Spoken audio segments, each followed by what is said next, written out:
근데 미국 같은 경우에는 그렇게 할 여력이 있잖아요. 기축통화국이고 돈들이 막 안으로 들어오고 있으니까. 그 돈이 내 돈이 아니더라도 일단 내 자산으로 꽂히잖아요. 내 은행 계좌에 딱딱 꽂히면 그거는 부채인 동시에 자산이잖아요. 미국은 마음대로 쓰는 거예요. 옆 나라에 망하든지 말든지.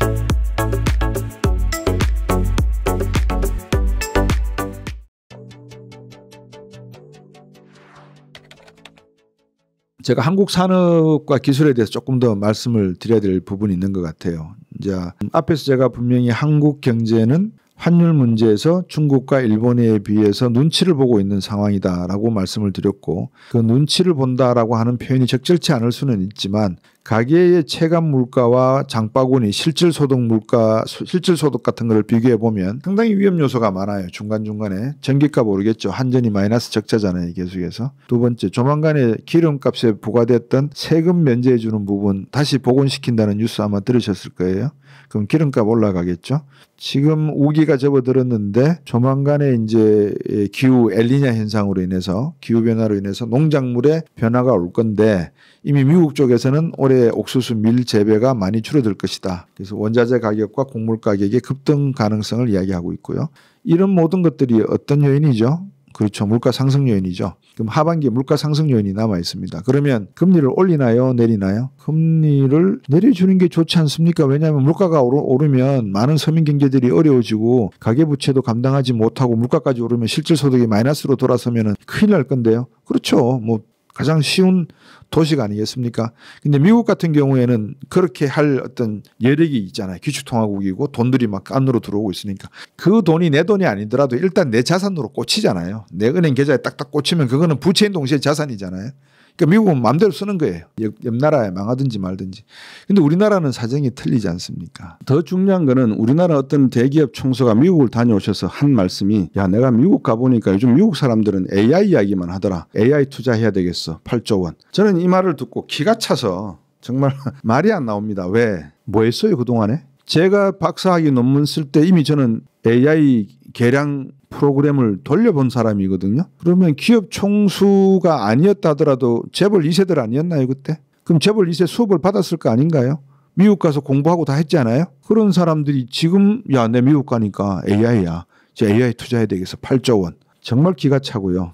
두 번째 기가 차는 거는 중국이 반도체 따라잡겠다고 투자한 돈이 140조 위안인지 원인지 모르겠습니다. 제가 지금 헷갈리는데 위안이라고 봐야 될 것 같아요. 그 정도 규모를 투자를 해도 삼성 반도체 지금 못 따라잡고 있습니다. 기술 격차가 5년이라 그러거든요. 삼성 반도체하고 뭐 비메모리 조금 모르겠습니다. 뭐 화웨이나 뭐 BYD 이런 애들이 뭐 개발하고 있는지 모르겠습니다만 어쨌든 메모리 반도체만 놓고 보더라도 삼성과 기술 격차가 5년이라 그래요. 반도체 굴기 이야기했잖아요. 반도체 시장도 140조 위안이나 원을 투자해도 못 따라잡는데 AI를 8조 원 투자한다고 따라잡겠다고요? 장난하는 겁니까 지금? 무슨 뭐 구멍가게 이야기하는 겁니까? 다시 말씀드리면 어떤 기업을 제가 특정해서 지금 비판하는 게 아니라 대한민국 기업가들의 기업가 정신이 이 정도밖에 안 되는가라고 하는 것은 상당히 미래 젊은 세대들에게는 위험한 이야기들입니다. 왜? 직업을 만들어내는 게 누구예요? 기업이잖아요. 그러면 기업이 전문 경영인에게 맡겨져 있나요? 창업주 세대들에게 맡겨져 있나요? 세습되고 있잖아요. 그럼 그 사람들이 정신 차려가지고 기업가 정신을 새로운 세대에 맞게 새로운 문화로 탈바꿈시켜줘야 되는 거 아닌가요? 근데 지금 하는 게 미국 갔다 오니까 야, AI가 하두더라. 8조 원 투자해. 예, 알겠습니다. 8조 원 투자. 이게 정치에서도 나타나는 형태가 똑같은 거예요. 그 누구도 10년, 20년 전에 앞으로 미래에 AI가 중요해질 것 같으니까 우리 텔레콤이 개인정보를 많이 취급할 수 있으니까 이 개인정보법에 대해서 정부와 이런 문제를 협의해서 우리가 데이터 센터를 지어서 데이터 센터 안에 SK텔레콤이 가지고 있는 플랫폼들을 여러 개를 만들어 가지고 의료, 교육, 문화, 관광, 해외여행 이런 플랫폼들 데이터 센터를 집적을 해서 미래 AI 산업 기술에 상당히 중요한 자료를 쓸 수 있을 것 같은데 여기에 투자하시면 어떻겠습니까? 라고 한 사람이 없었다면 있었지도 않겠죠. 예, 없었을 겁니다. 근데 있었다 하더라도 총수가 뭔 소리 하고 있는 거야. AI가 뭔데? 아마 그랬을 거예요. 그러니까 안 된다는 겁니다. 그래서 미래 세대에게는 희망이 없는 거예요. 비전을 제시하는 사람이 아무도 없잖아요. 정부가 제시를 합니까? 기업이 제시를 합니까? 그러니까 미래 세대에게는 이렇게 잡을 늘릴 수 있는, 잡을 늘린단 말은 성장을 한다는 말 아니겠어요? 그럼 대한민국은 최소한 4%의 경제 성장을 해야지만 꾸준한 직업군이 생기고 새로운 직업이 창출되는 거예요. 옛날 직업들은 버리고, 왜 버린다는 표현을 썼지만 중국이나 이런 개도국에게 던져주면서 우리 기업들을 해외로 내보내서 암흑물질을 만들고, 그죠? 눈에 보이지 않는 제조업 공장들 보내면 될 거 아니에요. GNP에는 들어오는 거잖아요. GDP에는 안 들어와도. 거기에는 보내고, 여기는 소위 말해서 알짜 서비스업이라든지 과학기술 분야의 직업군을 만들면 되지 않겠냐. 단순한 생각이라고 말씀하실지 모르는데 10년 정도 투자를 하지 않고서 그런 기술이 나오나요? 안 나온다 이거죠. 그래서 제가 자꾸 말씀드렸던 게 기초과학, 기초교육 이런 말씀을 드리는 겁니다. 이게 되지 않고 있는데 그러니까 어디로 가요? 의대 정원 2,000명. 이거 정치적인 거 아니에요? 그렇잖아요. 선거 도구 나오는 건 정치적인 거죠. 그러면 의대 정원 2,000명 늘리면은 지금 AI 근데 미국이 뭐라 그러죠? 반도체 새로 하려고 그러니까 누가 없대요? 사람이 없다 그러잖아요. 다시 학생 뽑고 가르치자고 지금 미국 대학은 지금 그러고 있거든요. 그러면 우리는 AI 산업에 투자하겠다 그러면 뭐부터 해야 돼요? AI 교육, 대학에서 가르칠 수 있는 사람을 길러내야지 AI라고 하는 회사를 만들 때 취직을 시켜줄 거 아니에요. 없잖아요. 이런 가식적이고 위선적이고 정치적인 발언들은 저는 결코 대한민국 경제에 이롭지 않다라는 말씀을 다시 한번 드리는 겁니다. 그래서 한국 경제는 제가 볼 때는 암울하다. 뭐 어떤 분들은 저보고 그러더라고요. 당신은 왜 자꾸 부정적인 이야기만 하느냐. 저를 잘 모르시잖아요. 개인적인 친분을 가진 분들에게 여쭤보세요. 제가 긍정적인 사람인지 부정적인 사람인지. 부정적인 게 아니라 보이는 거잖아요. 눈앞에. 개인도 10,000시간 투자라는 법칙이 있고요. 10년 동안 투자를 해야지만 뭔가 하나를 이루어낸다는 것은 상식의 상식입니다. 그런데 아무것도 해놓은 것도 없이 갑자기 갔다 와서 야 AI가 중요해 AI 해. 그러니까 안드로이드가 와서 이거 우리 같이 개발합시다. 삼성 스마트폰에 좋겠습니다라고 가져와서 안드로이드 소개해도 필요 없어. 던져버렸던 게 삼성전자 아니었어요? 그게 무슨 재벌 기업이고 기업가 정신입니까? 젠슨 황이 돈이 모자랄 때 일본 기업가가 500만 달러를 투자해서 지금의 엔비디아가 됐다는 거 아니겠어요?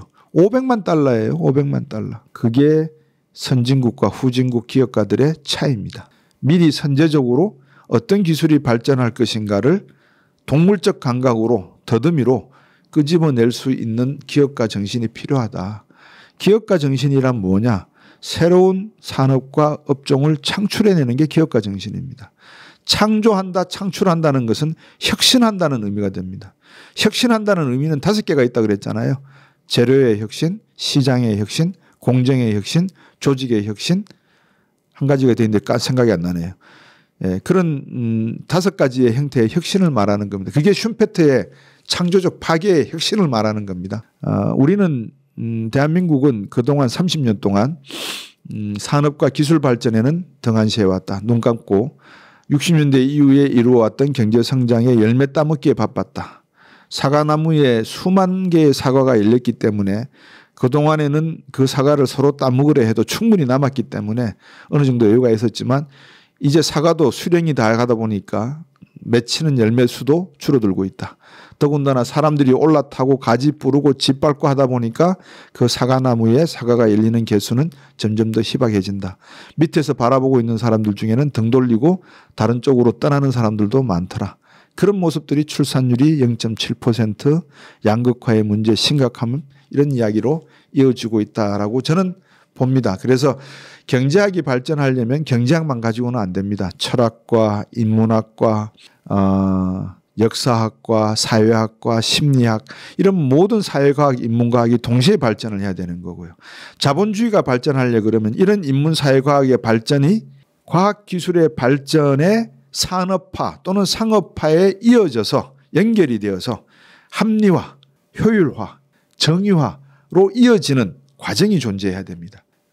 그래서 그런 부분을 한번 제가 고민을 했었고 뒤에서 말씀을 드리겠습니다만 이번 자본주의의 적은 자본주의다라고 하는 책이 나온 배경도 바로 거기에 있다 이렇게 말씀을 드리겠습니다.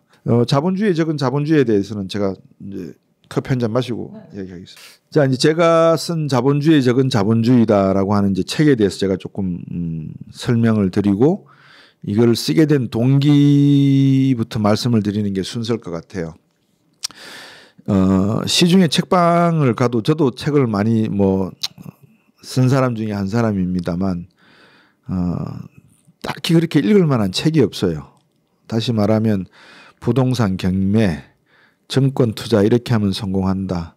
암호화폐 어쩌고 저쩌고, 배터리 이렇게 투자해라. 하여튼 시중에 나와 있는 경제 관련된 서적, 이걸 경제라고 표현하기가 참 민망한데, 경제라고 하는 것은 하나의 철학적 개념을 담고 있습니다. 소위 말해서 여러분들 주변에 경제학을 전공한 사람과 경영학을 전공한 사람, 제가 이걸 이렇게 말씀드리면 오해하실 수가 있는데 약간 인식의 차이가 존재를 합니다. 2008년도 서프라임 모기지 사태의 주범은 월가에서 CDO 시장과 ABS 시장을 가지고 장난을 치던 수학과 출신들과 물리학과 출신들, 그리고 이공계 출신들의 알고리즘 소프트웨어 디자이너들이었습니다. 다시 말하면 경제적인 측면에서는 이런 거죠. 제가 주변에 지인분들 몇 분 예를 들어 드리면 그게 일반화될 수 있는 건 아닙니다만 경영을 전공한 사람과 경제를 전공한 사람의 차이를 말씀을 드리면 잘못하면 또 경영학 하신 분들이 오해하실 수가 있어서, 경제를 한 사람들은 사회에서 하지 마라 하는 건 잘 못합니다. 다시 말하면 좀 모범생에 가깝다 그럴까요? 좀 꼰대 기질이 강해요. 보수적이고. 근데 전공을 딱 보셔가지고 경영학 전공하시는 분들은 상당히 현실주의고 실질주의고 실존주의적입니다. 그러니까 경제학 쪽은 이상주의적이고 사회주의적이고 조금 더 보수적이라고 한다면 경영학 쪽은 현실이고 실질이고 논리적입니다. 그러니까 경영학 전공한 사람들은 어느 의사가 그런 말을 하더라고요. 여러분들 TV에 자주 보는 사람인데, 아담 스미스의 국보론을 펼치면 그 첫 장에 이런 말이 나온다. 아침에 빵쟁이가 빵을 만드는 이유는 많은 사람들에게 아침밥을 제공하기 위해서 자비를 베푸는 것이 아니라 돈을 벌기 위함이다. 그러니까 의사인 나에게 의사로서의 생명을 구하는 자비를 기대하지 말라. 나는 돈 벌기 위해서 의사를 한다. 갈로 열고 갈로 닫고. 이게 경영학적인 마인드입니다. 근데 아담 스미스가 국보론을 썼지만 그 국보론에서 쓴 아침에 빵을 만드는 이유가 돈을 벌기 위한 것이다라는 것은 쉬운 설명이지만 그 안에는 수많은 어떤 철학적인 배경이 들어있다, 이렇게 저는 이야기 드릴게요. 그 중에 하나가 이제 여러분 잘 아시는 벤담의 공리주의도 들어오고 실증주의 이야기도 있고, 저 고대 그리스까지 로마까지 내려가면 아리스토, 소크라테스, 플라톤 철학까지 막 나오지 않습니까? 한번 그런 생각을 하면서 제가 이제 경제학을 공부를 했는데 이런 방송에 나와서 많은 시청자분들에게 충분한 시간이 없잖아요. 여러분들이 제 일기장을 다 들여다볼 시간이 없잖아요. 이 방송을 통해서만 보실 뿐인데, 오늘 어느 정도 제가 이 책을 쓴 배경을 말씀을 드리는 이유가, 왜 경제할까? 사람들이 왜 경제를 할까? 그걸 또 왜 경제라고 부를까? 경영이라고 불러버리면 차라리 더 실질적이고 현실적일 건데, 경영 그러지 왜 경제 그럴까? 경제 그러니까 누구나 이 사람 저 사람 다 뛰어들어서 이야기하거든요. 법 전공한 사람도 법경제라는 과목이 있습니다. 시카고 대학에서 만들었습니다. 법경제라는 과목도 있지만 법을 전공한 사람도 경제 이야기하고, 정책 전공한 사람도 경제, 철학한 진 교수도 예를 들어서 경제 이야기를 하고, 누구나 다 경제 이야기를 해요. 왜? 경제 활동을 하니까. 그걸 경영 활동이라 그랬으면 경영학이라 그럴 건데 경제 활동을 하니까. 근데 그거를 경세 재민을 줄여서 경제라고 했다라고 표현을 하지만, 이 경제 활동이 일어난 가장 근본적인 원인이 어디 있을까 한번 여러분들 고민해 보신 적이 있는지 모르겠습니다. 그래서 제가 생각해 볼 건데, 이거 한번 정리를 해야 되겠다. 도대체 왜 인류가 경제라는 활동을 하게 되었을까? 그래서 제가 이제 이 책을 쓰기를 시작을 했습니다. 근데 이제 쓰면서 한 양이 좀 방대하죠. 왜 방대하냐면, 유발 할라리도 이렇게 두꺼운 책을 쓰고, 다이몬드도 총균세라는 거 700페이지, 800짜리 책을 쓰는데 나는 왜 못 쓰냐? 그 책 페이지 수를 채우기 위해 썼다는 게 아니고, 이야기를 전개하는 걸 제가 다 읽어봤거든요. 총균세도 읽어보고 유발 할라리 책도 읽어보고 다 읽어봤는데 초점을 모르겠어요. 제 개인적으로. 예를 들면 총균세 그러면 총은 전쟁이고요, 균은 질병이고 세는 기술이에요. 만약에 철기 시대에 돌에서 아이언을 끄집어낼 수 있는 용광로를 만들고 그 철을 분리해서 이렇게 인출해내는 기술이 철기 시대의 특허권을 가질 수 있었다 그러면은 그 후손들은 지금 뭐 록펠러를 뛰어넘는 자산가가 되어 있지 않겠어요? 근데 그런 게 없었단 말이에요. 그냥 본능적으로 만들어진 거예요. 어쩌다 보니까 청동기를 돌 속에서 청동을 끄집어내다 보니까 이 기술을 조금 더 용광 기술을 늘리다 보면 철기가 나오지 않을까? 그럼 철, 금 뭐 이런 게 다 나오겠죠. 그래서 이제 제가 그런 것들을 생각을 하다가 아 이게 뭘까?